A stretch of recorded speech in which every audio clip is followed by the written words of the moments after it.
Yeah, I figured all of you guys would want an update on the kind of the stuff that's been going over the past few days. I didn't really want to talk about it, but JJ hadn't been streaming, and I'd been a little inconsistent with streams for the past couple of days. The big reason is that we've been a little stressed out because Benny was hospitalized since, I think it was Saturday night. Luckily, he's okay.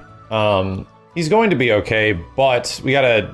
I know a lot of people have been like, where's Benny? What's going on? And there's a lot of things I just want to touch base on, because I'm his father.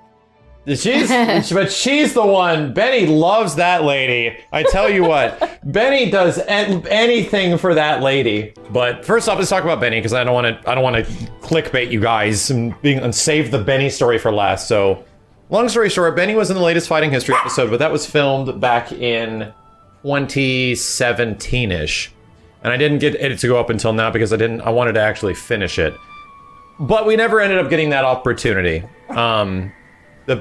The big reason for that was the fact that Benny doesn't do great in front of cameras anymore. He's had a lot of pictures of him taken. He's been to a lot of events. He's been around a lot of stuff, and he's been an on-screen stage dog for essentially 8 years.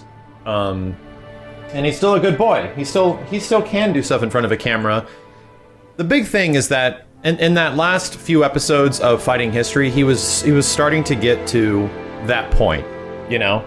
He was starting to get to the point where you get a camera up and close to him, and he's like, get the hell away from me. How old is Benny right now? Benny is 11 right now. Or he's about to be. He's about to be 11 in a few Early months. next year, he'll be 11. Yeah, in a few months. So he just kind of gets sick of it, you know? He's just like... And I'm like, it's fine with that. Like, he's allowed to not like that. So I didn't really want to force him to go through that anymore. I'm like, this dude's retired. Like, I don't want him to have to be worrying about this stuff, because he's already done so much for me and so much for JJ during, like, we've had him his entire life. But I just didn't want to put him through that, you know? Don't you hate level 3 X Factor, Amy? What do you know? You're just a freaking dog. We're taking care of him, and over the past week or so, he starts acting a little weird. JJ can probably describe it a bit better than I could. What his behavior was like. Well, it was just weird, odd behavior. He looked like he couldn't get comfortable. He was still his happy self. He felt better when he was running around, but he just couldn't get comfortable. And then he kept getting off the bed when I know he really loves the bed. Yeah. Like he just loves the bed. But he likes sleeping on the bed. He couldn't get comfortable. He would just go around in circles. Same thing if I'm on the couch watching TV or something like that. He'll just like jump down. And plus, usually he'll just sleep on the couch. But nowadays, because I'm like running around or doing stuff. Sure. Max finds him up here. And I'll have like this little pillow next to my chair right here, and he'll just run up here and just sit right down. So he'll just be sleeping in here. If I'm doing laundry because I'm going back and forth, or I'm cleaning the kitchen or doing something, moving stuff around, usually he just sits on the couch, but no, he's up here with you. Interesting. Yeah. And then when we're on the bed, he can't get comfortable. He jumps off the bed. I'm thinking, okay, he needs to go out. He doesn't need to go out. He's like restless. And it's just... So then the behavior kind of came to a conclusion. Something's wrong. One night where he just wouldn't stay still one night. And he was... And Jessica in like the middle of the night is like, Benny, are you okay? And she turns on the light, and Benny is just like shoved against your chest, like in your face and in your chest. And we like try to move him to see what he's doing. And like, he looks like he's normal. He's not like exhibiting any weird signs. But then a few minutes later, he goes from his little spot that we have for him, and then he runs over and sits on top of my chest, like on me. So I'm like, okay, well, maybe he's just being a little clingy. He's allowed to be a little weird. We're going to give him one more night. We take him to a friend's house last Saturday, and he seems okay. He seems like his normal self, but then at night it happens again, and he gets a little awkwardly clingy, to the point of which We thought it was a ghost. Yeah, we did. we thought because he would actually sit at the edge of the bed and just sit stare. Up. He would just sit there. Yeah, we're like, maybe we have a ghost in our new house. That legit came across both of our minds. We're like, maybe there's something because he did a little growl once. He was like, yeah. But I think he just heard Luna downstairs. So we're like, okay. So JJ was like, the behavior's too weird. He's not exhibiting anything odd. We're gonna take him in, and so taking him to the doctor, the same thing that happened. We took him about a year ago. He got blood work. He got all this stuff, and he was okay. Like they're like, he's a healthy ass little puppy, even though he's 10 years old. So we take him to the new vet across the street, and they run some tests, and he's like, yeah, he looks to be completely fine, but just in case, we want to do a blood test. And they have like a very quick blood test where they can test something very fast, and instead of like waiting for it to go to a lab, and immediately something seems wrong with his kidneys. Immediately there's levels that I can't tell you which levels they were, but they're like, that's weird. And then they check another level for his urine, and they're like, oh, that's off too.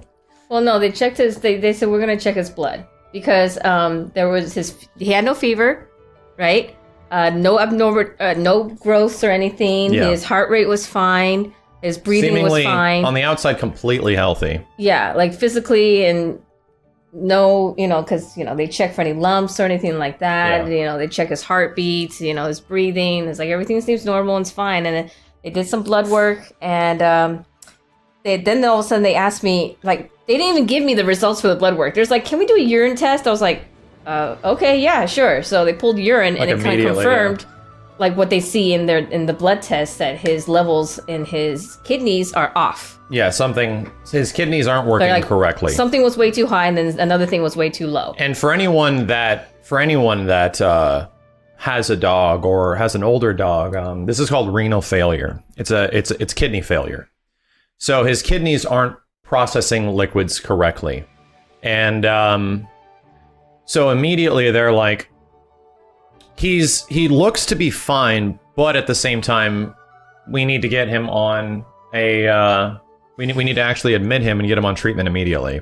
Oh yeah, that's what they told me. So he was on what was the thing they called it? Benny was on dialysis.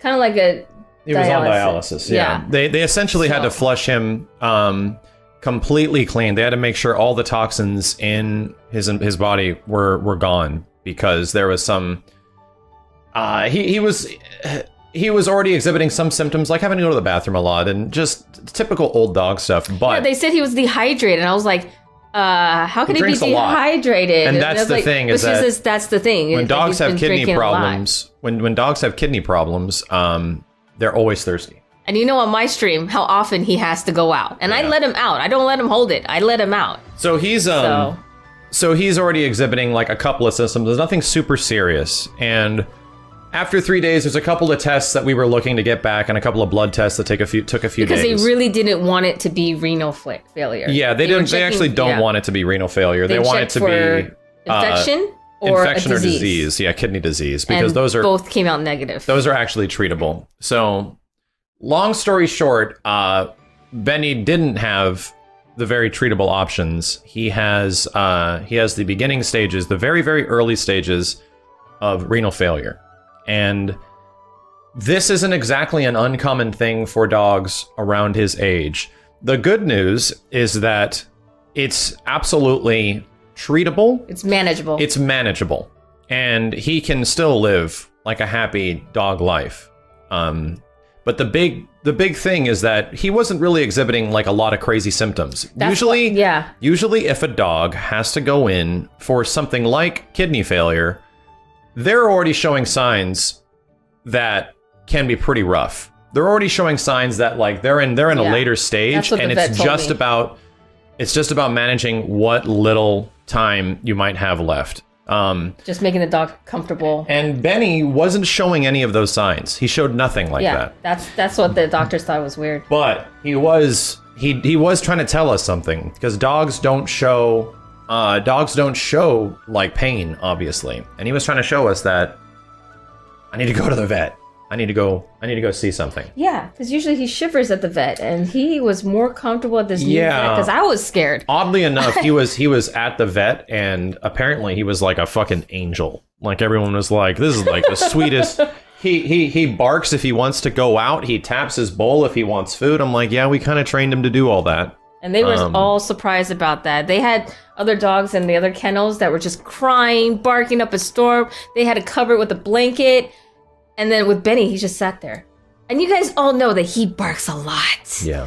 So it was just really, really, really weird. So luckily, we caught it very early. Yeah. It's about taking him off of a specific diet because essentially all dogs, once they get to be like 10 to 11 years old, things like the kidneys start to degrade. Like they just aren't going to be working nearly as good as they were when they were younger. That's just like a natural thing.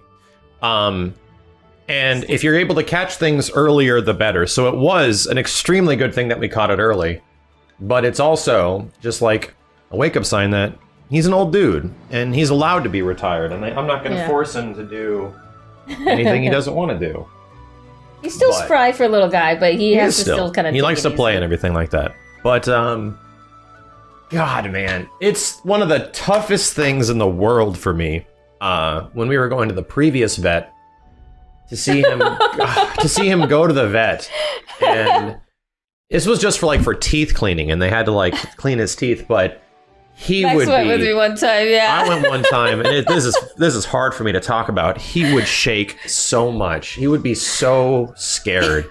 And I'm like, there's got to be another option, right? Like we can't take him there. He was shaking so bad you couldn't even see his eyes. Like you couldn't focus on his face. He was just like so scared. He was. I just couldn't. I could not handle that. So I ended up not being able to go to that previous vet. But we took him to the new vet, and believe it or not, he wasn't doing a lot of shaking until we showed up. And well, that was more like excitement, I'd say. But it was like excitement, because as soon as we showed up, it's hard, man. It's like, It's one of the hardest things I've had to do is to be like, I just want you to go home and sleep on the bed. Like, I know I want you just to go home. To me, it really felt like he's there and he's on his best behavior. I'm not going to bark at anything. I'm not going to do the thing that usually makes people mad at me. I'm just going to sit here and be good. And it felt that way because as soon as he got home, he immediately went back to being like, bark, bark, bark. Bark, growl, bark, growl, this, growl. bark, bark, bark at that. Run around. Like, this is my house. Attack Luna. Yeah, I get to run after Luna. Like, he gets to go back to being, you know, the little old man dog that he is. Yeah, he, like, for anyone, long story short, he does have some kidney problems, but he is going to be okay because we caught it very early. We caught it way earlier than really early signs. Almost anyone catches their animals because most animals when they get older, like how often does this happen in large dogs? Age 7. How often does this happen in small dogs? Age 10 to 14. So it's like it's between like a varying degree, and it says the earlier you find it, the better. Because if you keep feeding your dog like a certain kind of food, senior food or whatever, or puppy food or whatever, it will actually hurt their kidneys. Like it will. So he is on a special diet. Yeah, he's actually taking it to it pretty well. I actually have to take the bowl away because if he sees an empty bowl, he tends to keep scratching at it and tapping at it, and I'm like, no, please. Yeah, Benny, that's your face. I'm gonna have to change the notifications so that Benny doesn't freak out at his face all the time, chat. I have to do that. Here you go. These are all treats for Benny. Thank you. He gets to do whatever he wants now. That dog right there, him right there, Beanie. Hi, Beanie. You're a good boy.